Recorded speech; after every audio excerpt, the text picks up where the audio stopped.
저는 오늘 이 프로그램을 시작하면서 매우 이상한 감각을 먼저 이야기하고 싶습니다. 도널드 트럼프와 시진핑의 만남을 들여다보면서 저는 이것이 더 이상 단순한 외교가 아니라는 것을 느꼈습니다. 이것은 세계가 더 큰 위기로 미끄러지는 것을 막기 위한 협상처럼 보였습니다. 회담 직전에 백악관이 발표한 것이 있었습니다. 미국과 중국이 호르무즈 해협을 열어두는 것에 합의했다는 것이었습니다. 저는 이 발표를 처음 접했을 때 잠깐 멈춰야 했습니다. 호르무즈 해협. 전 세계 석유 교역량의 20%가 통과하는 그 좁은 길목. 이란이 수십 년간 봉쇄 위협을 카드로 사용해온 그곳. 그리고 지금 이 전쟁의 가장 뜨거운 전선 중 하나. 그 호르무즈를 열어두는 것에 미국과 중국이 공동으로 합의했다는 것입니다. 이것이 왜 그토록 중요한지를 설명해 드리겠습니다. 이란은 여러 차례 호르무즈를 군사적으로 활용하겠다고 위협해 왔습니다. 지나가는 선박의 통행세를 부과하겠다는 위협, 해협을 봉쇄해서 전 세계 에너지 공급을 무기화하겠다는 위협, 그리고 실제로 부분적인 봉쇄와 공격이 이루어졌습니다. 이 상황에서 미국 혼자 호르무즈 안정을 유지하는 것은 매우 어렵습니다. 군사적으로는 가능할 수 있어도 정치적으로 그리고 외교적으로 훨씬 더 복잡한 문제들이 생깁니다. 하지만 중국이 함께 나섰다는 것은 전혀 다른 의미를 갖습니다. 중국은 이란에 대한 실질적인 영향력을 가지고 있습니다. 이란산 석유의 최대 구매자이고 이란의 경제적 생명줄을 쥐고 있는 나라가 중국입니다. 중국이 호르무즈 봉쇄에 반대한다는 것은 이란에게 매우 강력한 신호가 됩니다. 미국의 군사적 압박과 중국의 경제적 영향력이 같은 방향을 가리킬 때 이란이 감당해야 하는 압박은 전혀 다른 수준이 됩니다. 저는 이 대목에서 중국이 왜 이 입장을 취했는지를 생각해 봤습니다. 중국은 이란의 친구입니다. 이란산 석유를 사고 경제적 지원을 유지하고 외교적으로 이란을 옹호해 왔습니다. 그런 중국이 왜 호르무즈 봉쇄에 반대하는 입장을 공개적으로 취한 것일까요? 답은 생각보다 단순합니다. 중국도 호르무즈 봉쇄를 원하지 않습니다. 중국 경제에 필요한 에너지의 상당 부분이 그 해협을 통과합니다. 세계 무역이 중단되면 중국 경제도 타격을 받습니다. 그리고 중동 전체가 통제불능 상태로 빠져들면 중국이 오랫동안 구축해온 중동에서의 이익이 위협받습니다. 중국은 이란을 지지하지만 이란이 일으키는 혼란이 자신에게도 피해를 줄 때는 다르게 행동합니다. 그리고 바로 이것이 이번 회담의 성격을 완전히 바꿔놓은 요소입니다. 단순한 무역 협상이 아닙니다. 관세와 공급망의 이야기가 아닙니다. 이것은 전 세계 안정에 관한 협상이었습니다. 미국과 중국, 이 두 나라가 사사건건 충돌하는 것처럼 보이면서도 세계가 완전한 혼란으로 빠져들지 않도록 함께 관리해야 한다는 공통의 이해 위에서 만난 것입니다. 저는 이것이 매우 불편한 진실을 담고 있다고 생각합니다. 미국과 중국은 경쟁합니다. 하지만 동시에 세계가 너무 불안정해지는 것을 어느 쪽도 원하지 않습니다. 그리고 그 공통의 이해가 두 나라를 같은 테이블로 끌어당기는 힘이 됩니다. 경쟁하면서도 협력해야 하는 관계. 이것이 지금 미중 관계의 가장 본질적인 모습입니다. 저는 오늘 첫 번째 챕터를 마무리하면서 한 가지를 여러분과 함께 생각해 보고 싶습니다. 우리는 미중 관계를 이분법으로 보는 경향이 있습니다. 싸우거나 협력하거나 적이거나 동맹이거나 하지만 현실은 그 이분법으로 설명되지 않습니다. 두 나라는 동시에 경쟁하고 협력합니다. 서로를 견제하면서도 세계가 파국으로 가는 것을 함께 막으려 합니다. 호르무즈 합의가 그것을 보여줍니다. 이번 회담이 단순한 외교 행사가 아니라 세계를 더 큰 위기에서 막으려는 협상이었다는 것. 그것이 오늘 이야기의 출발점입니다. 다음 챕터에서 계속하겠습니다. 자, 두 번째 챕터입니다. 첫 번째 챕터에서 저는 이번 미중회담이 단순한 외교 행사가 아니라 세계가 더 큰 위기로 빠져들지 않도록 막으려는 협상이었다는 이야기를 했습니다. 그리고 호르무즈 합의가 그 성격을 보여주는 상징적인 장면이었다는 이야기도 했습니다. 오늘 저는 그 회담의 또 다른 측면을 들여다보려고 합니다. 시진핑이 트럼프를 어떻게 맞이했는가? 그리고 그 맞이하는 방식이 어떤 메시지를 담고 있었는가? 트럼프가 에어포스 원에서 내리는 순간부터 모든 것이 정교하게 준비되어 있었습니다. 300명의 학생들이 도열해 있었습니다. 미국 국기와 중국 국기가 함께 펄럭이고 있었습니다. 21발의 예포가 울렸습니다. 군악대가 연주를 했습니다. 의장대가 도열했습니다. 저는 이 장면들을 하나씩 떠올리면서 이것이 단순한 의전이 아니라는 것을 느꼈습니다. 프로그램에서 분석가가 반복적으로 강조한 것이 있었습니다.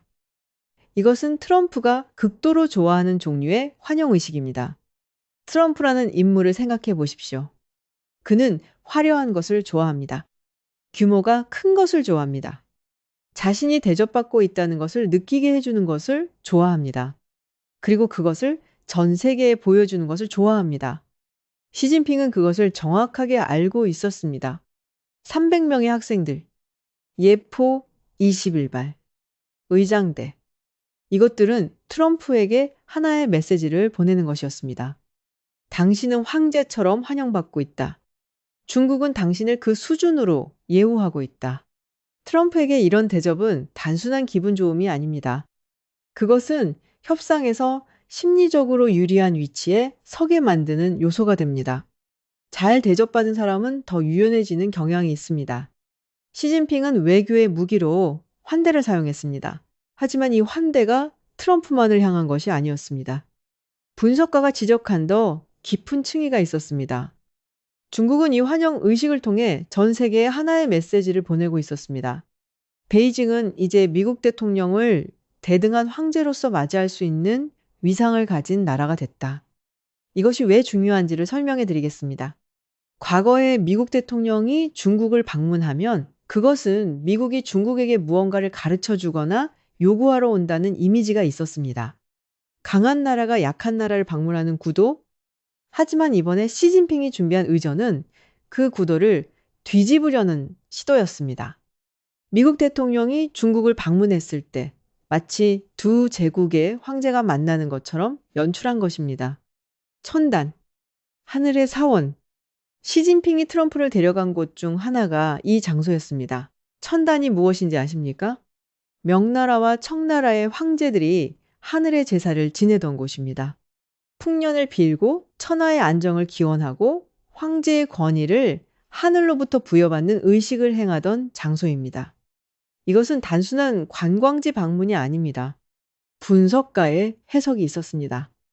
트럼프를 천단으로 데려간 거는 중국 문명의 권위와 역사성을 상징적으로 전달하는 행위라는 것이었습니다.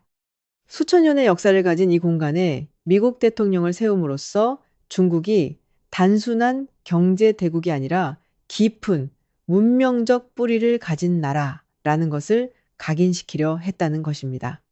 그리고 트럼프는 그 장소를 보고 이렇게 말했습니다. 믿을 수 없을 만큼 아름답습니다. 저는 이 한마디가 시진핑에게 어떻게 들렸을지를 생각했습니다. 원하는 반응을 이끌어낸 것입니다. 중국의 아름다움과 위대함에 감탄하는 미국 대통령의 모습.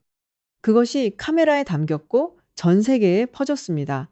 저는 이 챕터를 준비하면서 외교에서 상징이 얼마나 중요한지를 다시 한번 느꼈습니다. 협상 테이블에서 나오는 숫자와 조건들이 중요합니다. 하지만 그 테이블에 앉기 전에 이루어지는 것들, 어떻게 환영하는가, 어디로 데려가는가, 어떤 장면을 만들어내는가, 이것들이 협상의 심리적 분위기를 결정합니다. 시진핑은 트럼프가 어떤 것에 반응하는지를 정확하게 파악하고 있었습니다. 그리고 그 파악을 바탕으로 회담 시작 전부터 이미 심리적 우위를 확보하려 했습니다. 환대를 통해 상대방을 기분 좋게 만들고 그 기분 좋음이 협상장으로 이어지게 하는 것. 이것은 중국 외교의 오래된 전통이기도 합니다. 트럼프는 완벽한 무대를 제공받았습니다. 그리고 그 무대에서 어떤 역할을 하게 됐는지는 이후의 협상 내용이 보여줄 것입니다. 저는 오늘 두 번째 챕터를 마무리하면서 한 가지를 여러분과 함께 생각해 보고 싶습니다. 외교는 말로만 이루어지지 않습니다. 분위기로, 공간으로, 상징으로 이루어집니다. 그리고 그 비언어적인 요소들이 실제 협상 결과에 영향을 미칩니다. 시진핑이 트럼프를 위해 준비한 것들은 단순한 친절이 아니었습니다. 그것은 매우 정교하게 계산된 외교적 전략이었습니다. 그리고 그 전략이 효과를 발휘했는지는 앞으로의 챕터들이 말해줄 것입니다. 다음 챕터에서 계속하겠습니다. 자, 세 번째 챕터입니다. 앞서 저는 시진핑이 트럼프를 위해 완벽한 무대를 준비했다는 이야기를 했습니다. 300명의 학생, 21발의 예포, 천단 방문. 이 모든 것이 단순한 환대가 아니라 정교하게 계산된 외교적 전략이었다는 이야기였습니다. 오늘 저는 그 무대 위에서 가장 눈길을 끌었던 장면 하나를 이야기하려고 합니다. 인민대회당 계단 위에 서 있던 사람들의 이야기입니다. 젠슨 황, 일론 머스크, 팀 쿡, 이 세 사람이 인민대회당 앞에 나란히 서 있었습니다. 저는 이 장면을 처음 봤을 때 한동안 말을 잃었습니다. 엔비디아의 CEO, 테슬라와 스페이스X의 창업자, 우 CEO. 이 세 사람은 단순히 미국의 유명 기업인이 아닙니다. 이들은 지금 이 시대 기술 문명의 방향을 결정하는 사람들입니다. AI 반도체를 지배하는 사람, 전기차와 우주 산업을 이끄는 사람, 세계에서 가장 많이 팔리는 스마트폰을 만드는 사람. 그 사람들이 모두 시진핑을 향해 시선을 고정하고 있었습니다. 카메라가 그 순간을 포착했습니다. 세 사람 모두 시진핑에게서 눈을 떼지 않고 있었습니다. 저는 그 시선이 무엇을 의미하는지를 생각했습니다. 단순한 예의가 아닙니다. 외교적 관례도 아닙니다. 저는 그 시선이 하나의 현실을 담고 있다고 생각합니다. 지금 미국 빅테크는 중국을 떠날 수 없습니다. 각각의 상황을 살펴보겠습니다. 엔비디아, 인공지능 반도체의 절대 강자. 젠슨 황이 이끄는 이 회사의 GPU는 전 세계 AI 개발의 핵심 부품입니다. 중국은 한때 엔비디아의 가장 큰 시장 중 하나였습니다. 하지만 미국 정부의 수출 규제로 인해 엔비디아는 중국에 첨단 AI 칩을 팔기가 매우 어려워졌습니다. 그 결과 엔비디아는 수천억 원 규모의 잠재적 시장을 잃었습니다.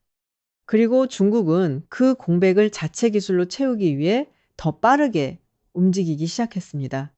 젠슨항 입장에서 중국 시장을 완전히 잃는 것은 감당하기 어려운 손실입니다. 그래서 그가 베이징에 있었습니다. 테슬라, 일론 머스크의 전기차 제국.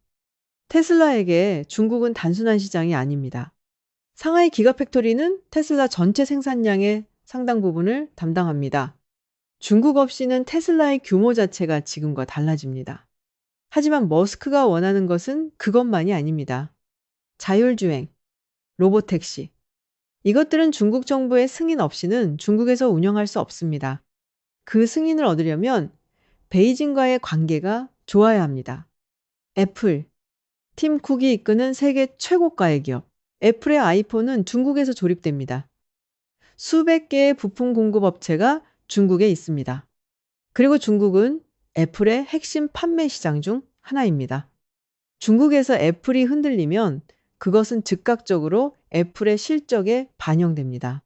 분석가가 이것을 매우 직접적으로 표현했습니다. 이것은 더 이상 미국이 중국을 압박하는 구도가 아닙니다.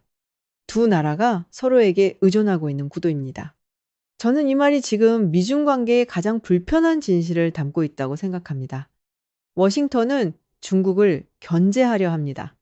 기술 봉쇄, 관세, 공급망, 재편. 이 모든 것이 중국의 성장을 막으려는 시도입니다. 하지만 미국 최고의 기업들은 중국이 필요합니다. 시장으로서의 중국, 공장으로서의 중국, 공급망으로서의 중국. 이 두 가지가 충돌합니다. 정부는 중국을 멀리하려 하는데 기업들은 중국 없이 살 수 없습니다. 그리고 그 충돌이 인민대회당 앞에서 시진핑을 바라보는 세 사람의 시선 속에 압축되어 있었습니다. 저는 이 장면이 갖는 또 다른 의미를 생각했습니다. 시진핑 입장에서 이 장면은 무엇을 의미할까요? 미국의 가장 강력한 기업들의 수장들이 자신을 향해 시선을 고정하고 있다는 것, 그들이 자신의 결정에 영향을 받는다는 것, 그리고 그들이 중국과의 관계를 유지하기 위해 베이징까지 왔다는 것. 이것은 시진핑에게 협상에서 유리한 심리적 위치를 제공합니다. 나를 필요로 하는 사람들이 여기까지 왔다. 그렇다면 그들이 원하는 것을 주는 대신 내가 원하는 것을 요구할 수 있다. 저는 오늘 세 번째 챕터를 마무리하면서 한 가지를 여러분과 함께 생각해 보고 싶습니다. 미중 경쟁을 이야기할 때 우리는 주로 정부와 정부의 충돌에 집중합니다. 하지만 실제로는 기업과 기업, 그리고 기업과 정부 사이의 복잡한 이해관계가 그 충돌을 훨씬 더 복잡하게 만들고 있습니다. 미국 정부는 중국을 견제하려 합니다. 하지만 미국 기업들은 중국이 필요합니다. 그 간극이 미국의 대중국 전략을 내부에서부터 흔들고 있습니다. 인민대회당 앞에서 시진핑을 바라보던 세 사람의 시선, 그것은 그 간극의 가장 선명한 표현이었습니다. 정부가 원하는 것과 기업이 필요로 하는 것이 다를 때 결국 어느 쪽이 이기는가?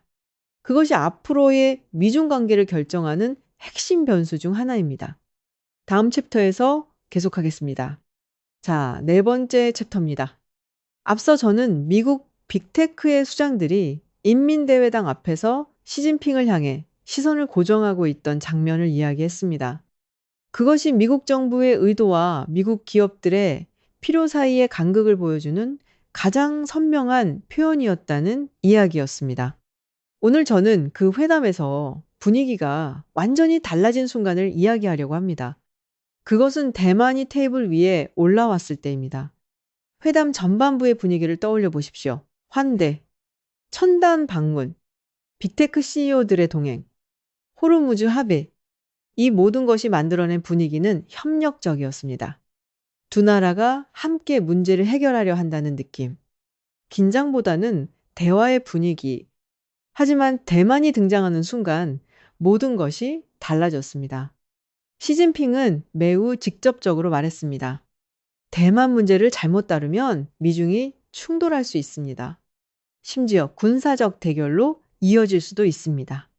저는 이 발언을 들으면서 몇 가지를 동시에 생각했습니다. 첫째, 이것이 즉흥적인 발언이 아니라는 것입니다. 시진핑의 이 말은 회담이 끝나자마자 중국 관영 매체들이 일제히 보도했습니다. 신화통신, 인민일보, CCTV, 중국의 공식 언론들이 이 발언을 전면에 배치했습니다. 이것이 무엇을 의미하는지는 명확합니다. 중국 정부가 이 발언을 의도적으로 전 세계에 퍼뜨리려 했다는 것입니다. 즉흥적인 경고가 아니라 미리 준비된 전략적 메시지였습니다. 시진핑은 트럼프에게만 말한 것이 아니었습니다. 그는 전 세계를 향해 말한 것이었습니다. 둘째, 이 발언의 타이밍이 매우 의도적이었다는 것입니다. 회담의 전반부에서 분위기를 우호적으로 만들었습니다. 트럼프를 편안하게 해줬습니다. 협력의 신호들을 보냈습니다.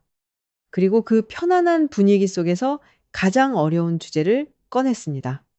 협상학에서 이거는 잘 알려진 전략입니다. 상대방이 편안해졌을 때 가장 중요한 요구를 꺼내는 것. 편안한 상태에서의 거부는 긴장된 상태에서의 거부보다 더 어렵습니다. 시진핑은 그것을 알고 있었습니다. 셋째, 트럼프의 반응이 매우 주목할 만했습니다. 트럼프는 대만에 관한 시진핑의 발언에 직접적으로 반응하지 않았습니다. 반박하지도 않았고 동의하지도 않았습니다. 이 주제를 피해갔습니다. 저는 앞선 챕터에서 이 침묵에 대한 분석을 이미 한번 이야기한 적이 있었지만 이번 회담에서 그것이 다시 한번 선명하게 드러났습니다. 트럼프의 침묵은 여러 가지로 해석될 수 있습니다.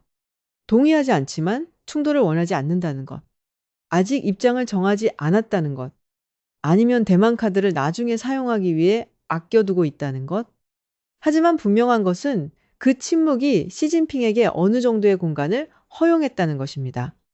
명확한 거부가 없는 곳에서 중국은 자신의 해석을 집어넣을 여지를 갖습니다.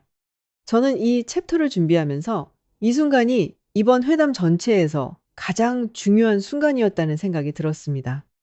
호르무즈 합의도 중요합니다. 빅테크 CEO들의 동행도 중요합니다. 하지만 대만에 관한 시진핑의 발언과 트럼프의 침묵, 이 장면이 이번 회담의 본질을 가장 선명하게 보여주는 순간이었습니다. 두 나라가 협력하고 싶어 합니다. 하지만 두 나라 사이에는 협력으로 해결할 수 없는 근본적인 갈등이 있습니다. 그리고 그 갈등이 가장 날카롭게 드러나는 지점이 대만입니다. 그리고 대만 발언이 나오던 바로 그 시점에 외부에서 또 다른 신호들이 들어오고 있었습니다. 미국은 E6 머큐리 지휘기, 공중급유기, F-16을 중동에 추가 배치했습니다. 이라는 지상전을 대비한 훈련 영상을 공개했습니다. 저는 이 두 가지가 동시에 일어나고 있다는 것이 매우 상징적이라고 생각했습니다. 베이징 회담장 안에서는 평화로운 대화가 진행되고 있었습니다. 하지만 그 바깥에서는 군사적 긴장이 계속 고조되고 있었습니다. 회담장 안의 외교와 회담장 밖의 현실, 이 두 가지가 완전히 다른 방향을 가리키고 있었습니다. 세계가 얼마나 불안정한 균형 위에 서 있는지를 보여주는 장면이었습니다. 저는 오늘 네 번째 챕터를 마무리하면서 한 가지를 여러분과 함께 생각해 보고 싶습니다. 외교에서 말하지 않는 것이 말하는 것만큼 중요할 때가 있습니다. 시진핑은 대만에 대해 매우 직접적으로 말했습니다. 그리고 트럼프는 그것에 대해 말하지 않았습니다. 그 비대칭이 만들어내는 공간에서 앞으로 대만을 둘러싼 긴장이 어떻게 전개될지가 결정될 것입니다. 대만 문제는 이번 회담에서 해결되지 않았습니다. 하지만 그것이 얼마나 폭발적인 잠재력을 가지고 있는지는 이번 회담에서 다시 한번 선명하게 드러났습니다. 마지막 챕터에서 계속하겠습니다. 마지막 챕터입니다. 오늘 저는 여러분과 함께 매우 밀도 높은 이야기들을 들여다봤습니다. 단순한 외교회담이 아닌 세계 위기 관리 협상이었다는 이야기, 시진핑이 트럼프를 위해 준비한 완벽한 무대, 미국 빅테크가 시진핑을 바라보는 시선이 담고 있는 현실, 그리고 대만이 테이블 위에 올라왔을 때 분위기가 완전히 달라졌다는 이야기까지. 이제 마지막으로 저는 이 모든 이야기가 가리키는 가장 본질적인 결론을 꺼내놓으려고 합니다. 지금 세계의 평화는 신뢰에서 오는 것이 아닙니다. 전쟁이 너무 비싸다는 공포에서 오는 것입니다. 프로그램에서 분석가가 한 말이 있었습니다. 지금의 평화는 믿음에서 오지 않습니다. 전쟁의 비용이 너무 크다는 두려움에서 옵니다. 저는 이 문장을 처음 들었을 때 매우 불편했습니다. 평화라는 것이 이렇게 취약한 토대 위에 서 있다는 것. 두 나라가 서로를 신뢰하기 때문에 싸우지 않는 것이 아니라 싸웠을 때의 결과가 너무 두렵기 때문에 참고 있다는 것. 하지만 그것이 지금 세계의 현실입니다. 구체적으로 생각해 보겠습니다. 미국은 전쟁을 원하지 않습니다. 이란과의 전쟁이 길어지면서 미국의 군사 자원이 소진되고 있습니다. 에너지 가격이 오르고 있습니다. 국내 경제에 부담이 되고 있습니다. 여기에 중동에서 더 큰 충돌이 일어난다면 그 비용은 감당하기 어려운 수준이 됩니다. 그리고 중국과 직접적인 군사 충돌이 일어난다면 어떻게 됩니까? 세계 경제 전체가 흔들립니다. 미국 기업들이 입는 피해는 막대합니다. 그리고 그 전쟁이 어떻게 끝날지 아무도 장담할 수 없습니다. 그래서 미국은 싸우지 않습니다. 중국도 전쟁을 원하지 않습니다. 중국 경제는 아직 해결하지 못한 문제들을 안고 있습니다. 부동산 위기, 청년 실업, 내수 침체. 이 상황에서 외부 충돌이 일어나면 내부의 불만이 폭발할 수 있습니다. 그리고 전쟁이 일어나면 세계 무역이 멈추고 그거는 중국 경제에도 치명적입니다. 그래서 중국도 싸우지 않습니다. 이란도 더 이상 확전을 원하지 않습니다. 경제가 무너지고 있습니다. 혁명수 비대조차 평화를 말하기 시작했습니다. 모두가 전쟁의 비용을 알고 있기 때문에 모두가 참고 있습니다. 하지만 참는 것이 평화는 아닙니다. 저는 이것이 왜 위험한지를 설명하고 싶습니다. 신뢰에 기반한 평화는 탄탄합니다. 두 나라가 서로를 이해하고 서로의 이익을 존중하고 함께 번영하려는 의지가 있을 때의 평화. 그것은 외부의 충격에도 쉽게 흔들리지 않습니다. 하지만 두려움에 기반한 평화는 다릅니다. 그것은 조건부입니다. 전쟁의 비용이 충분히 크다고 느끼는 동안만 유지됩니다. 그리고 그 계산이 달라지는 순간 평화는 무너질 수 있습니다. 오판이 일어날 수 있습니다. 어느 한쪽이 상대방의 반응을 잘못 읽고 상대방이 참을 것이라고 착각하고 행동했다가 그것이 예상하지 못한 충돌로 이어질 수 있습니다. 사고가 일어날 수 있습니다. 의도하지 않은 군사적 접촉, 잘못 해석된 신호, 이것들이 통제불능의 상황으로 이어질 수 있습니다. 내부 압박이 커질 수 있습니다. 어느 한쪽의 지도자가 국내 정치적 위기에 직면했을 때 외부로 관심을 돌리기 위해 강경한 행동을 선택할 수 있습니다. 두려움에 기반한 평화는 그 두려움을 만들어내는 조건이 유지되는 동안만 존재합니다. 저는 오늘 이야기 전체를 돌아보면서 한 가지 큰 그림이 보였습니다. 미국과 중국은 서로를 필요로 하면서도 경쟁합니다. 협력하면서도 견제합니다. 대화하면서도 위협합니다. 이 모순적인 관계가 지금 세계 질서의 중심에 있습니다. 그리고 그 모순 속에서 이란 전쟁은 하나의 시험 무대가 됐습니다. 세계가 얼마나 불안정한 균형 위에 서 있는지를 보여주는 무대. 그리고 그 불안정이 언제든 더 큰 충돌로 이어질 수 있다는 것을 보여주는 무대. 오늘 프로그램 전체를 마무리하면서 이 모든 이야기가 우리에게 무엇을 말하는지를 생각해 봤습니다. 우리는 지금 매우 취약한 평화 속에 살고 있습니다. 두 강대국이 전쟁의 비용을 계산하면서 참고 있는 평화. 어느 순간 그 계산이 달라지면 무너질 수 있는 평화. 그 사실을 이해하는 것이 중요합니다. 지금의 안정이 영원하지 않다는 것을 알면서 그 불안정을 관리하는 방법을 생각하는 것. 그리고 그 불안정 속에서 우리나라가 어떤 위치에 있는지, 어떤 선택을 해야 하는지를 계속 고민하는 것. 한국은 이 모든 것의 한가운데에 있습니다. 미국의 동맹이면서 중국과 경제적으로 깊이 연결되어 있습니다. 이란 전쟁의 여파를 직접 받으면서 동아시아의 긴장 속에서 균형을 잡아야 합니다. 두려움으로 유지되는 평화. 그것이 지금 우리가 살고 있는 세계의 이름입니다. 그리고 그 세계를 이해하는 것이 지금 우리가 할 수 있는 가장 중요한 일입니다. 오늘 끝까지 함께 해주셔서 진심으로 감사드립니다. 다음에 또 뵙겠습니다.